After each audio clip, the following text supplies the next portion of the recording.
Welcome back to Central PA Game Day. Steve Navaroli with you, along with Ray Jensen at the controls. But we're also going to introduce a guest with us, guest star, whatever. You know, we were just in the break reminiscing on some old swimming stories. But with that, welcome Miranda King. And, Miranda, it is my pleasure when I get to do this. And, it's somebody I actually remember as a high school athlete, which is bittersweet because it means I'm kind of old, right. That I've been covering people. But now that these former athletes such as yourself are doing great things in the community, and I want you to talk a little bit about what it is you do at York Suburban. Okay. First, thanks for having me, Steve. It's really kind of cool to be back and talk about some of this stuff. At York Suburban right now, I am the Student and Family Services Coordinator, so it's kind of a long, fancy name for school social worker. So I have K-12, so I'm throughout the whole district. And then I also do the assistant swim coaching for the high school swim team. So my kind of focus since I started last year has been really understanding the student as sort of a whole person and how their mental health affects basically how they function overall, not just from an academic perspective, but athletically, in the theater, the arts, whatever it might be. How do they balance all of that stuff and stay mentally well? When you were in school, and I forget, where'd you go to college again? Was it a PSAC school? It was a PSAC school. I was at California University of PA. Okay, so when you were there, is this something that you kind of foresaw that you would want to do? Did you want to work with kids? Actually, no. I initially went to school to be an athletic trainer, and then I was working through. I was like, there's more that I want to do to kind of help the overall community, and I've always wanted to do true school social work, but it's like when somebody gets in that position, they stay for years and years and years. So I was working with juvenile offenders for a long time doing counseling, and then York Suburban, they were hiring their first social worker, and I just kind of jumped on it, and here we are. So, how much is a job like you do becoming a necessity, and maybe for schools that haven't went in that direction yet, they're going to have to, right? Oh, yeah. I always ask when they ask me, what can we do to support you? What do you need? And I'm always immediately could hire another one. Just the magnitude of needs and with the culture and demographics of, I think, just life and holistically as a human, it's shifting and changing. So the support services that need to be in place are more important than ever to normalize, I think, mental health and that students have a place to go to receive that support, and our families and staff. It's everybody, as a community as a whole. So we need more. I think sometimes my generation, if you will, has kind of overlooked that aspect of it because, the majority of people my age, baby boomers, two-parent households, more traditional. My mother worked, but a lot of them in my neighborhood, the moms didn't work, and it was like that old white picket fence way of life. That's not the way it is anymore. And to me, am I oversimplifying it if I say the difference in kind of the family structure, family culture, whatnot, has made the need for a job like yours even more pressing? Yes, it's very, very different.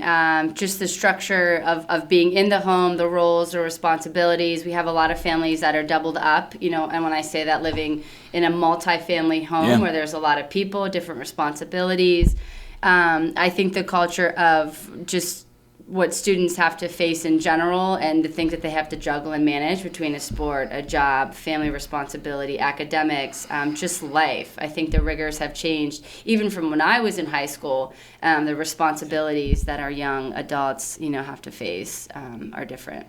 This is a sports show, but we do feel it's very important, and Ray and I've talked about this, we do feel it's very important to mention, the parts of society. Full disclosure, we tend to avoid that because we're so sports oriented, but we know how important it is. Part of when I coached my son's hockey teams, it was, my job wasn't to necessarily make them better hockey players. I thought that was a bonus. I wanted to make the boys and girls that I coached just better people, and that. But it took a commitment.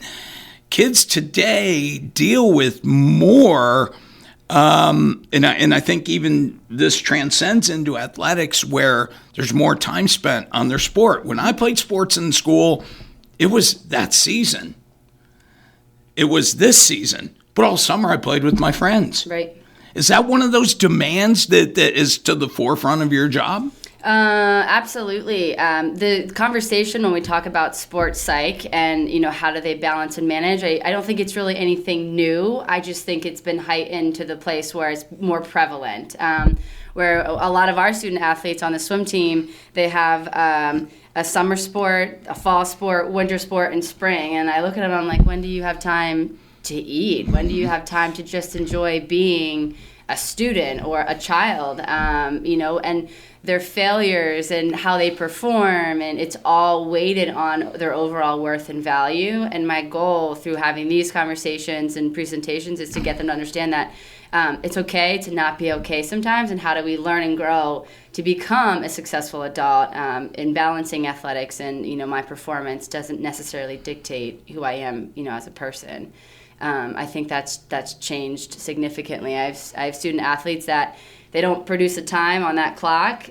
They totally forget everything else and nothing else mattered. I'm like, let's try to find what you did well, and right. what can we improve upon. So it's okay to not be okay.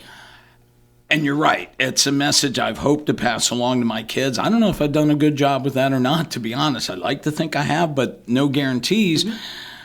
There is a generational difference because, in my day, we didn't have the demands, but it was, suck it up, buttercup type thing. Yeah. And it was like, it's not okay to show a weakness. And, we were kids, and I think we all developed because of it. I mean, that's just a change. And now I'm talking, it was 40 years ago I was in school. Mm-hmm. So, that's been a big difference. What is the most challenging thing you have to deal with? Oh, the most challenging thing I have to deal with. I think it's exactly what we're talking about, that soul-crushing, defeating student that feels like their existence is not important, and how do I help them find the worth and the value just because of who they are? Not how they perform or grade in a grade book, but you're awesome, fantastic, and wonderful just because you're here living, breathing, and helping them understand and figure out, what it is that they have to offer to the world. Not all of our kids are going to be, Division I college athletes or go to an Ivy League school. Some of them might want to go to a trade or just work a simple 9 to 5. And I think all of those are wonderful things, but it's getting them to embrace that who they are is enough. I think that's the most challenging. Yeah.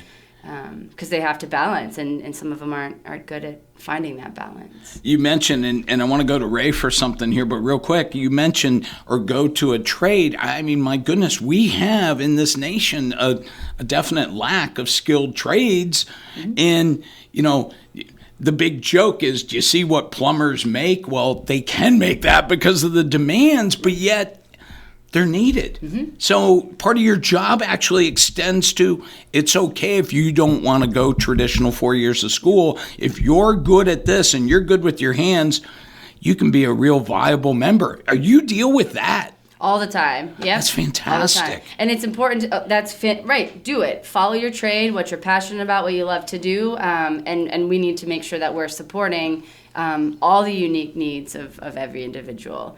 And just reducing the stigma around mental health, and that it's okay. Like, we can figure it out. Let's work together to do that. Ray, you and I, and Brett and I, too, when he was my co-host, talked about this generational difference between us, if you will. You as somebody, younger, you're out of college, obviously, but, how much do you see a need for what Miranda does? Because I didn't experience it as much because we were so, quote, traditional then, with some exceptions. You have to see this firsthand, the need of what she does. Yeah, absolutely. I actually have a little bit of a personal story about it. When it was after I left Red Line, my brother when he went to Red Lion. For my younger brother, to put in perspective, I'm like 5'7", 130. My brother got all the tall genes, and he's 6'4", a very healthy 240. How is that possible? We don't know to this day. Anyway, as he's going through his education, he discovered a real passion for filmmaking, and it's something he still followed into his undergrad studies. And he kept telling his counselors, I really want to do filmmaking and stuff, but they kept putting him into tech ed and metalwork because they thought, oh, big kid, he wants to do tech ed stuff. So I think with what Miranda does, actually finding the passions of what these students do and setting them on that right course, I think is very needed in our society. And that's from the perspective of what somebody wants to do. If you throw on top of that maybe a little emotional issue, you've got your hands full. You do. You absolutely do, which is why we need more social workers. I mean, it is amazing. I mean, I went back in the days, I was in school. I mean, by the time I got to high school, there was a full-time guidance counselors, obviously, and that, but there was only one, maybe two. But elementary school we didn't even have them. And here you're K through 12. Mm-hmm. I'm thinking, there's probably that time when that high school kid, you think, come on, you've got this. But then your heart probably breaks for that 7-year-old. Yes. And you kind of have to turn it on and off to be able to, again, help them kind of where they're at. I often get into the place where I know I could just do it for them. And I think sometimes in our culture, we make it easier. Like, I'll just do it and I can fix it. But really, what am I doing to empower or teach them resiliency? So I have to kind of step back and guide them to get to that place to have those moments of success, which helps them grow, as a whole person. And it's awesome to see and watch. I know it's only my second year, but kids that go through that transition from, elementary to middle school, then middle school to high school, and you can already see kind of the light bulbs going off that, I'm here, I matter, and, what am I going to do with that? So it's really cool to see. Well, I'll tell you what, Ray, I've already learned one thing. We need to have more people, number one, more people like Miranda doing what she does, but we need to talk more about it on this show. Yeah, absolutely. I think there's a space for it of any time of just speaking of mental health, because of athletics, it's not so much what the physical output on the field, but where are you at mentally? Are you confident in yourself? Do you have a good support system around you? So I wholeheartely agree. Yeah. Miranda, we're going to go to break. You can hang with us for another 15 minutes? Sure, absolutely. That'd be great. So we're going to be back with more Miranda King, and we're probably going to talk a little swimming. I'll give her a little forewarning about that. So stay tuned. You're listening to Central PA Game Day on 98.9 FM and 1350 WOYK. We're back on Central PA Game Day. Starting out with Ray Jensen and Miranda King joining us. Yeah, just what we were talking about in the break to me was just brilliant stuff, and explaining the needs and the shifting demographics, I think, are a great thing as the overall exposure of our schools have, but it does come with a set of challenges. Yes, it does. And my goal and hope here is that, we keep the conversation going and not be afraid, to talk about mental health in our students and community, and kind of changing that culture, that it, in fact, is okay to not be okay. And, what can we do to support each other within our community? And you mentioned that. And now one of the things, I've got to do this. So mental health, you were confronted with it as a teenager because you had this younger sister who was just, I'm telling you, Ray, absolutely amazing. I've seen, from the female perspective in York County, I've seen two swimmers who were the best. And I can't put one over the other. I tried, but I can't. Courtney Harnish, recent West York grad, tearing it up in the SEC now. And a former Spring Grove and SEC swimmer, Michelle King, Miranda's younger sister. You had you had that because you were good, but then she came along. She did. And it's so funny. We were just talking the other day on the team. The kids were asking me a lot about my younger sister. And I was like, oh, she started beating me when she was 6 years old. So you're talking years of just this little kid following in my footsteps, only literally achieving way more than I ever thought. And I couldn't be more proud. But yes, it was, I don't know how my parents survived. Yeah, right. Just right. that competitive nature, and her and I going back and forth for years and years and years. It was tough.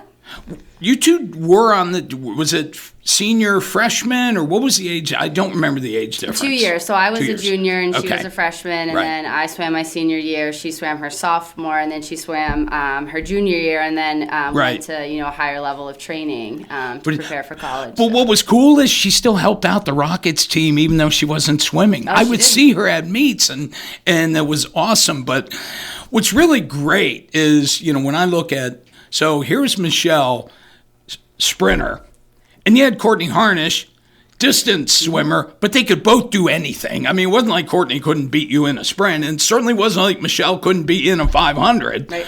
But they were so good at what they did to the point where, I mentioned I've been to the last 16 state championship meets ever since it's been at Bucknell.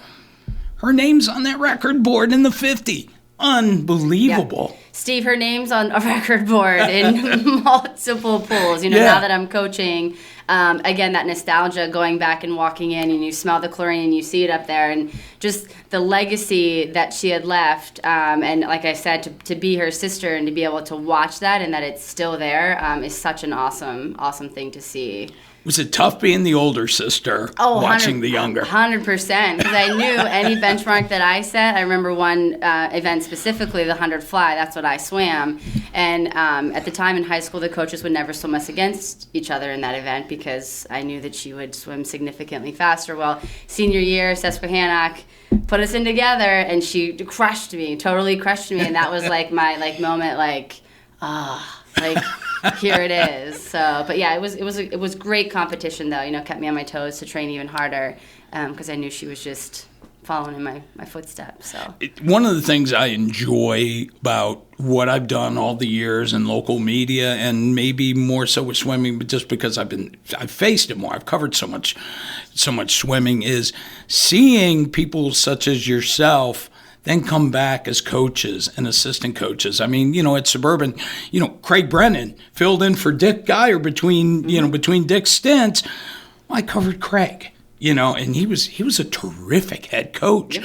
And, but this, I'm writing a feature story for for Penn Live on the Mechanicsburg team because they're having to overcome the loss of an assistant coach, Coach Nestor, who passed away just a few weeks ago. And I'm up there, and here's Erica Wise from Dallastown is on their staff and has a teaching job. It is so awesome for me to see this whole full circle. You're a part of that, and it's not just having a job. It's giving back. It's being a part of the sport that meant so much to you. Yeah. Am I overstating that, or does it feel that way? Oh, it's 100%. When I heard you guys talking in the couple segments previously about swimmers and wrestlers, and it's just such a unique and different breed. Well, swimming is such a family, and as much as you try to step away, you can't. You follow it. You're a part of it. So again, walking back on the pool deck and having 4 other coaches that I'm on deck with that share that same passion, it is such just a rewarding and awesome experience to be able to be back on a pool deck. Now, would I jump back in and start training? Probably not. But being able to coach and watch achievements of our young swimmers it's just awesome. Being on the other end, that you are a part of building that athlete to achieve that success, it's super cool. So many people in your position, it's probably still hard for you to look at Dick Geyer, look at Jim Gingrich, who coaches Central, who you swam for at Spring Grove, as peers, though, isn't it? It is, especially when I walk on deck. Every day I leave, Coach Geyer, I'm like, see you, Coach, just because you become family when you train and you compete. And then walking on deck with Jim, when we race against Central, it's, again, that nostalgia, like I'm pulled back into it, and he'll always be, Coach. And that's how I refer to them. So it's cool that we're in, kind of that peer place. And when they embrace that, being a younger coach and getting back in to the sport of swimming, I think they have a sense of pride that when they retire and are no longer here, they've set a good foundation of coaches that can sort of take it when they're no longer around. So Dick Geyer, and he had some health struggles when Craig was coaching, but he beamed knowing this was one of his former swimmers doing a great job. I mean, Suburban's winning district titles, with Craig at the helm. I mean, they won state titles with Dick at the helm, back in the 2000 era. So it's really interesting to see. You look at people like Geyer, Gingrich, Bill Sterner at Southwestern, Rich Howley, who retired at Downtown. It's a huge number of people. Now, I just look at Jim, for example, and Dick. Totally different personalities. Yes. Totally different. Jim's much more staid, much more quiet, but his message carries maybe because of it. But here's Dick, who can elaborate anything and tell the most marvelous stories possible. And yet, you still pay attention. You do. And the kids do. There are times where they look at him and they're like, what did he just say? And then there's other times where they're just like fully and totally inspired by what he has to say. And I try to get them to understand recognizing the coach that he is and what he has to offer, because I swam against him and I still felt that passion, even competing against York Suburban. So I try to get them to really wake up and pay attention to who they have standing on a pool deck, teaching them not only swimming but life. One final thought before I let you go, and thank you so much for coming in and all your time here this morning. You said my favorite word in that. You see it in the Gingrichs, the Geyers, the Sterners, passion. Mm-hmm. It's a passion for the sport. You're giving us passion in two professions right now, coaching, but more important, life. How important do you sum up living with passion is? I think living with passion is what keeps you going. Even if it's your worst day, your worst moment in life, I challenge people to find the joy, the little things, that passion that keeps you going, that keeps you motivated, which gives you that feel-good feeling inside. We all need it. We all have it. It's sometimes hard to figure that out, but you got to live a life where you find the joy and the passion in what you're doing and who you are. And I'm happy that I'm so fortunate to have passion in a field that deals with a lot of trauma, but I also used, when I swam, that as my sort of release and my ability to cope, which is a whole other, I think, level of passion that I can now give to other young adults, which I'm excited about. Is that great stuff or what, Ray? That's awesome. Really commendable. Really is. You've got to join us again sometime. Sure, anytime. You just let me know. Great stuff. We'll do that. Thank you so much for joining us.